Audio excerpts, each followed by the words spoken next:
start the game, you could tell we were a little bit afraid. You know, I'd worried the emotional letdown of not finishing our goal. We played really good in the Conference USA tournament the first two games. We certainly were not at our best against Florida Atlantic, and they were terrific. And so we were really disappointed Saturday night late. Had to travel back on Sunday. We find out Sunday at 9, whatever, that we were in the NIT. We felt confident that we would be, and I felt confident that we would get a home game just based on our metrics. But you never know. And so we saw our name pop up, and, you know, I knew Southern Miss was in, and I know the NIT tries to do as much regional as possible for obvious reasons. And it said on TV that it would be Wednesday night. So I was like, man, that's good, because we just played 3 games in 3 days. It'll let us get our legs under. And then about an hour later, they said, no, fooled you. We're going to go on Tuesday. So we had 1 day prep. We are somewhat familiar, obviously, with Southern Miss, having been in the same league with them. But Jay's team is the biggest turnaround in college basketball. They play completely different.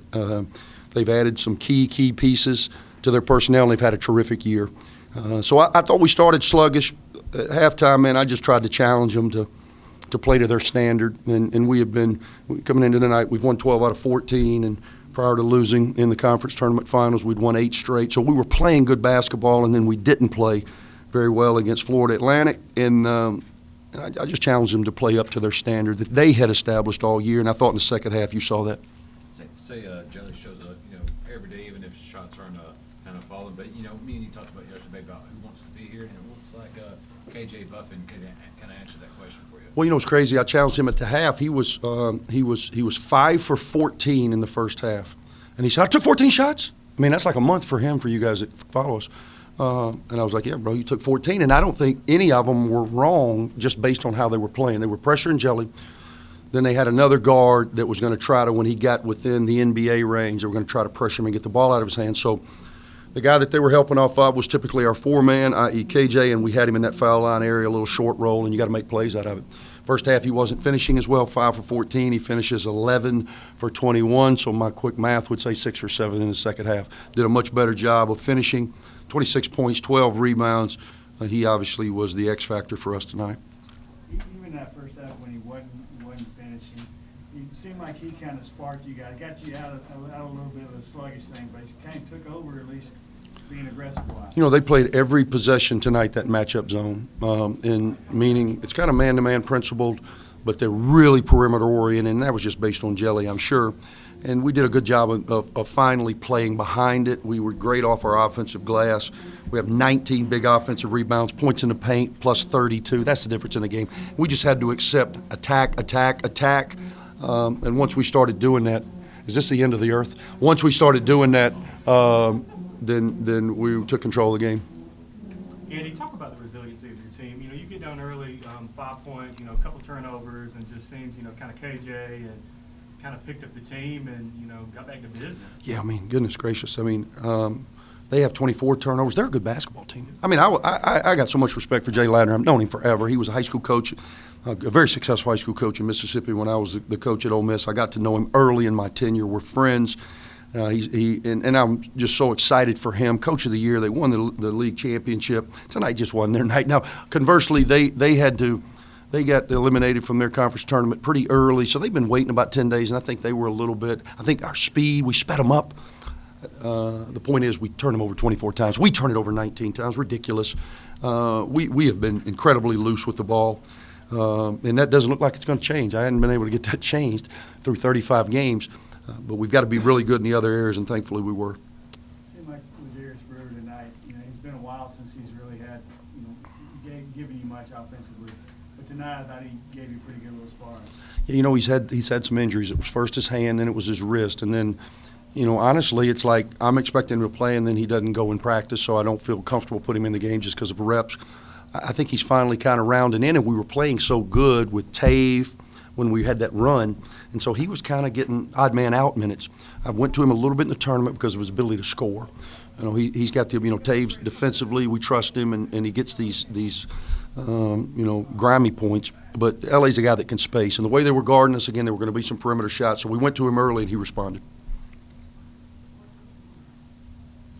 Any goes for Coach? Yes, sir. Andy, You mentioned already, but can you just speak a little bit more on the job that Jay Ladner has done this year? I mean, you've seen him struggle in Conference USA. His job was kind of on the line this season. Yeah, man. I've sent him texts throughout the course of the year. I hadn't seen him play very much, obviously, because of a different league now, and I don't get a chance to see him. When I really had an opportunity to dive in over the last 24 hours, man, I'm really impressed with his team. And again, with the transfer portal, things change. You know, it used to be, okay, your team's not as successful as you want. How are you going to get it turned? Well, now, man, a couple phone calls away, and you get it turned. He brought in Austin Crowley, who I have known since I was at Ole Miss. I had him come to my camps when he was a kid.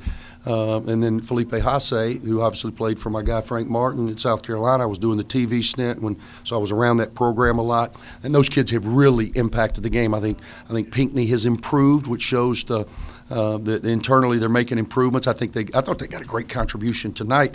My goodness, man, the one kid who came in, I think he had made Nico Aguirre. He goes for 13. I don't know if he's had 13 points all year combined. And he stepped up and made plays for him.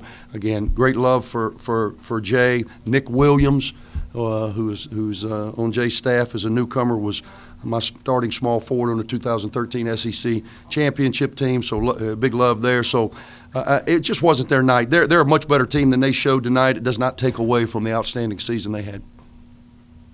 Thank you. Yeah, just talking about AK, he said he kind of challenged you at halftime. Just what were the things he was kind of telling you, and how did that kind of lead to you kind of taking over that second half? In the conference tournament, a championship, I had a really bad game. I didn't score, so he was just challenging me to respond, and I didn't want to have that taste in my mouth being my last college game ever. So I just wanted to make sure that wasn't the last taste I had in my mouth. And just kind of seeing how the game was flowing, just with as many shots you were taking, was it tough just kind of going in there into that paint? Because a few times you just kind of rammed your way through there to get through a few guys. Yeah, I just was being confident in myself, and that was where the opening was on the defense. So I was just taking what they gave me and just hopefully made the shot. When was the last time you took 20 shots in a game? I can't even tell you. I do not remember. I mean, Andy said, or he talked to you at halftime, he said you had 14 shots that surprised you. I mean, did you have any idea in the flow of the game? I mean, you just playing. Yeah, I was just playing. I had no idea. When he told me, I was kind of surprised, and I was kind of upset too because I was missing a lot of them. So I just tried to bounce back in the second half. That second half, especially when you had made the run there, how was that as well as you guys had played? You played great in the conference tournament, obviously, but that run there, it seemed like you really, as a team, just kind of everybody contributing and that type of thing.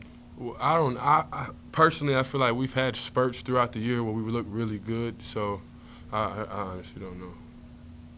And how did it feel, getting back in Bartow one more time in front of the home crowd and, playing against Southern Miss, who, from the state of Mississippi? Yes, sir. How did it feel? Yeah, it felt great playing in front of the home crowd. I knew a couple of the players and coaches from the other teams, so it was good playing against my family. So it felt great, especially being back in Bartow with the fans. Was that a motivation for you tonight too, though, playing, what's probably going to be your last home game now? Yes, sir. That was the biggest motivation, and the way we lost in the championship game. So had a lot of fire under us. With losing the championship game, the disappointment of that, and having to turn around pretty quickly, especially being a Tuesday game instead of a Wednesday game, how difficult was that to sort of put that behind and get ready for this one? It's still difficult now. Like, it's not completely behind it because we really wanted that ring for our last year, but it's just another part of life. You just keep going. Anything else for KJ? Thank y'all. We have Jay Ladner and Felipe Hasse, and we'll start with an opening statement from Coach. I don't. It's so tough in the last game, because you've gone. We've gone since mid-October where we had our first scrimmage and then the exhibition game, and of course been playing for a long time, and you spend so much time with these guys, and they have. As I told them in there, and that's not the first time I've told them, I truly love our players and our team and our staff, and it's hard to come in on when you play that last game, and I've been a head coach for 32 years at some level, and it's very, very difficult to find the right words at this at the end of the season. And as far as tonight's game was concerned, they first of all, UAB's got an outstanding team. I love Coach Kennedy as a person, and he and I both Mississippi boys and go back a long way from his time when he was at Ole Miss. I remember when he was playing high school basketball up at Louisville. But anyway, they've got a really good team. It's unfortunate that, and I told Coach this. He called me, and I said, I cannot. It's baffling to me how we have to come to play UAB in the first round. So that's respect, and my respect and credit to them. I thought we deserved better, and what I mean by that is I felt like that we had earned a right to maybe host a ball game, but that's sort of things that are beyond our control. But the game itself, we turned the basketball over too many times, so many times unforced. Of course, and please don't take this as any kind of excuse, but that was we played the way our schedule laid out, that we had a double bye in our conference tournament. Of course, lost our quarterfinal game there. And then we had another gap, and we played one game in 17 days, and we just seemed a little bit out of sync. And like I said, we turned it over entirely too much. We knew we had to control turnovers. And then the second thing, UAB, of course, is an outstanding offensive rebounding team, and we knew that we had to be really, really good on our defensive glass, and we just didn't get the job done there. But I thought between those two things, those were the difference in the ball game. And with 10 or 11 minutes to go, the score's tied. I really felt like at halftime that the way the first half ended, we had carried some good momentum into the half, and I just thought we needed to. Again, we talked about that. Of course, Felipe had tell you at the half, take care of the basketball, and we got to do a better job on the defensive glass. And if we would do those things, it felt like that we had a chance to win. But got about to the 10-minute mark, you have to give them a lot of credit. They made some nice plays, and that's kind of how the game went, I think. And but anyway, best of luck to them. I hope UAB goes and wins it. Questions? Jay, obviously it's not the ending you want, but when you look back on the season, Yeah. what do you take away from it? Well, I take away so much, and of course, you coming off the type of, we did not have a very good season last year, and it wasn't easy to attract guys to, guys want to go in and be involved with winning programs, but we had some guys, Felipe, of course, one of them, that had a lot of courage, and they decided that to come to experience what Southern Miss was selling. And it takes courage to change a program around. It really does. I mean, winning's made up of certain habits. Unfortunately, so is losing.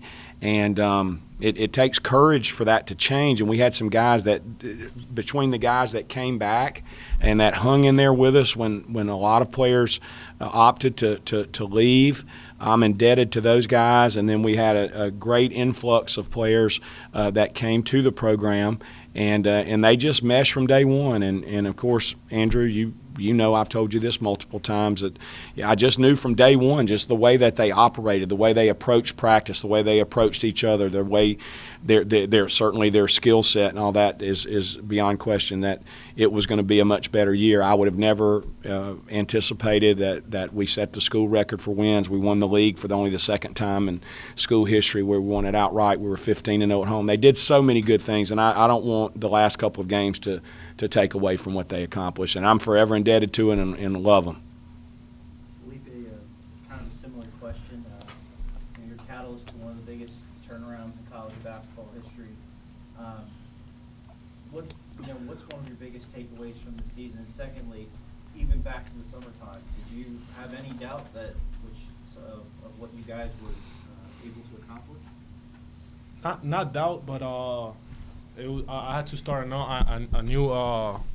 a new start. I mean, I had to come back to a new school that they didn't do well the years before. So it was no doubt because I knew who I was going into. Like Coach Juan, I know him for forever. Nefta, same, and they told me stuff about Coach. So I kind of knew if we did the right things and we lead how we're supposed to, the things were gonna change. But man, it's since day one, it was so easy to just get into the program. Guys, I'm being completely honest. Guys just take you and love you. Dre, AC, I can go on and on. And guys, we don't have cars, the chili peppers as we call it. And everybody's like, Brand, you need me, call me. Brandon and Aiden, our managers, incredible, like outstanding. So it was so easy that I knew I just needed to do my stuff, and the other stuff would take by itself. It would take care of by itself because it was just so welcoming, so love. Like they really put so much passion into it. So I just knew I needed to do what I was supposed to and what coaches tell me, and then the rest will take care of itself because it's a vibe that it was just so for each other. Is that what you're going to remember the most from this team? Yeah, I mean, it's a lot of things to remember. I mean, I don't know, especially one, but it's been a journey, man. It's the first year that I get lost on how many games we played. I had so much fun going into practice. I had so much fun into all that I forgot. I mean, it's the end of the season. It's like, what?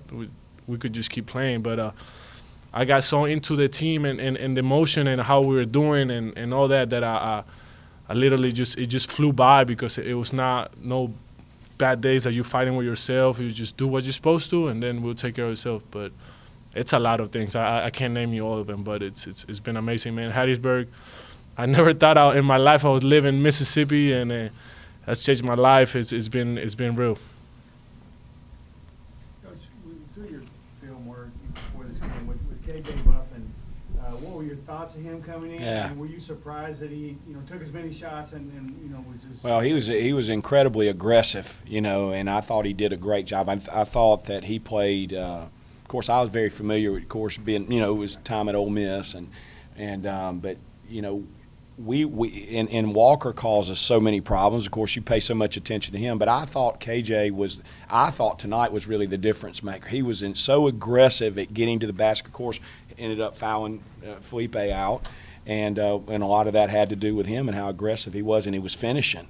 But yeah, I thought he played great. I really did. Coach, could you just talk about just the last month? Over the last month, you guys finished 2-4 from that point, but the game against ULM, it seemed like you guys were at the pinnacle of this season. Could you just talk about what occurred in that this last month or so?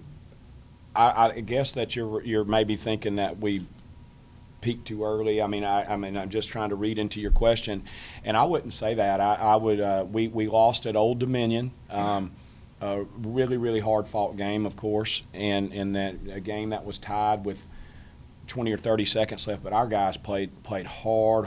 Of course, we go right after that, take a long trip down to San Marcos and beat Texas State, which we ended up solidifying the championship. And then, of course, so out of our last 4 games, yes, we lost 3. We did lose 3 out of 4. And then we ran into a red hot South Alabama team. And I think I don't think it would be much class on my part if I was to say, well, it was us. Sometimes at this time of year we just got beat. I mean the Old Dominion game could have gone either way. With 6 minutes left, South Alabama, our game was a 2-point game, and tonight with 10 points, with 10 minutes left, the score's tied. So, but I don't know whether we ran out of gas, but of course you got to keep in mind too that Neft Alvarez didn't play. I mean he's a game changer, dynamic guard. Of course I didn't mention that because I don't want it to make it look like I'm making any type of excuse, but if I would have for 1 second thought that our players had thrown the towel in or hadn't gone hard, I would say it. Of course, they would know, but they never did. And did we play as well as we needed to play? Absolutely not. It was very obvious. That's like tonight, turnovers and didn't take care of the offensive rebounds and some things like that. But sometimes it's just the other team. It just they made some plays tonight and we didn't. What happens if we'd have played at home tonight? All those games I just talked to you were away from home. But what about if we'd have played 2 of those games at home? We were 15-0 at home. So there's just a lot of scenarios. I thought our guys were locked into the end, and Felipe I think would probably echo that. And I could not be more proud and thankful for a team than I was this. Am I disappointed we lost in the conference tournament and we lost tonight? I am. I'm sick. They're sick because when you're invested in something, it hurts. And our guys are hurt. They were hurt then. We just didn't play. We just didn't play well enough. But if Alvarez plays these last 2 games, we maybe have won 3 out of 4. I don't know, but that's a big loss for us toward the end of the year as well as he was playing. Was Alvarez a solid no-go tonight? Yeah. He tried to go Saturday morning at practice, and he just couldn't put enough weight on it. And we just, we've of course been in close contact. We've got great medical staff at our school, but also in town in Hattiesburg. Hattiesburg's just a great medical hub, probably like Birmingham is, and have him with a foot specialist. And of course, they said he could go if he could handle it, but he wasn't. Felipe, I tell you, and it wasn't because he didn't want to. I mean, he was trying. You know, I don't know if he could have made it even if we would have been able to extend the season a little bit. Coach, could you just talk about the seniors on this team? Yeah. Well, I can't say enough about Felipe and how he's changed the fortunes of our program, but really even personally. And I've had the very good fortune to have coached a lot of fine young men, and he's right there at the top. And he may not remember. I told him a few weeks ago. He's such a smart and intelligent basketball player. On top, of course, his skill set speaks for itself, but he's such a smart, intelligent basketball player. I told him as soon as he's going to have a great career professionally, and that's over with, I said, if the Lord has blessed me and I'm still have the opportunity to keep coaching, you got a coaching job with me. We'll figure it out. And but that's how much I think of him. He's like a son to me. Of course, he came because he's like a son to Coach Cardona, and I never truly appreciated all the great things Coach Cardona would say about him until he got here. But with it, literally the first day, you knew that he's just a special young man. And I'm going to tell y'all a quick little story here. That just the other night, he doesn't even know I know this. Just the other night in Hattiesburg, we got back last Saturday night from a Saturday a week ago from Pensacola in our conference tournament. And evidently he went to, and I hadn't even told my boss this, and evidently he went to Raising Cane's. And there was a lady I guess it was her son, daughter. I didn't know. She just said her child, so I was just assuming. And were ahead of him in the line at Raising Cane's in Hattiesburg, and their credit card or debit card got declined. And so they were going to have to just leave their food there and not have anything to eat. He didn't know who the people were. He just stepped up there and said, I got it. And so this lady, not knowing who he was, of course, initially, found out that he played basketball at USM, and I guess figured out, not that she was any kind of fan, and sent me an email and detailing what happened. And that's the type of young man he is. And, and so, it's hard not to be emotional with him, but also our other seniors. It's just been a great because we have a Latin American influence on our team, and you guys that are local know this. We've taken the motto of La Familia, family, but they truly exhibit it. It's just been one of the most special teams, and we are sick. We lost. We didn't, gosh dang it, get beat 20 whatever it was over here and losing the conference tournament because our goal was to get to the NCAA tournament, and we fell short of that. But it's not going to in any way dampen my memories of these guys. And again, Felipe led that charge. He's a great leader, a better young man, and a great player, and just can't wait to see what the future has in store for him. Appreciate it. A little bit about DeAndre picking up. Same thing with Dre. And Dre, of course, kind of represents the other side. Dre's been with us. This is his third year. Dre's been through some tough times, and he hung in there. And he had a lot of people. Never got in the portal, but he had a lot of people recruiting him. Y'all know how that works. And but he hung in there and decided to come back. And hey, Dre, it's going to be better. It's going to be better. And I think from day one when they arrived, he realized it was going to be better. And he just had such a great year for us too. And that's another young man that's just really special. And it'll go down in Southern Miss basketball history, and they all will, and guys that helped turn it around. Looking at this program now, just what do you think the future of this program looks like after this season? I think it looks great. To be honest with you, we got a great group of guys back. We were losing 5 players. We've got all of our 1s are back, our 2s are back, our 3s are back. They're backups. We've got a young man sitting out that's that's our best athlete and maybe our best scorer. That redshirted this past year. We're able now to recruit where we were in the begging people to come and kind of take what you could get. To now we're able to be a lot more selective, and then because of the type of season that we've had, it's opened up a lot of doors of recruiting. So I think if we do the job that we're supposed to do with our coaches and staff in recruiting, and we need a big guy. We need a Jimerson. You know what I'm saying? And I told him, man, I really think that kid's improved a lot. You know, man, he was the jump hook and so forth. And I compliment, and I know he's a great young man too, because of course I'd had a chance to coach against him these last couple of years. And we need a guy. We need somebody like that. So he's not down there getting, you know, our next guy like him's not down there getting foul trouble, because he's really a stretch four, right? And but we just didn't have that on our particular roster. So we got to get a 4 and a 5, and I think if we do that, we'll be hopefully UAB will be coming to Hattiesburg next year, you know, or maybe we can meet them somewhere else. One more question. Coach, could you just speak on Nico? Guy that Great game. too much playtime with- Yes. Well, of course, a lot of people in here won't understand this. We went to Vanderbilt, and then just after the Vanderbilt game, we were playing a non-D1. Of course, we had beaten Vanderbilt. This was the second game of the season, and we lose Nefta Alvarez, that young man that wasn't able to play the last couple of games because of a injury that he actually sustained last year, complications from a surgery. And we went 17 games, I believe, I may be off one, that he didn't play. And Nico and other guys held things together. And I mean, they continued to win, and then of course when he was able to come back in late January, and again being the type of player, a lot of those guys' minutes really drastically were reduced. But I was so pleased, because that's another great young man, and to see him play like he played tonight, he gave us a chance tonight.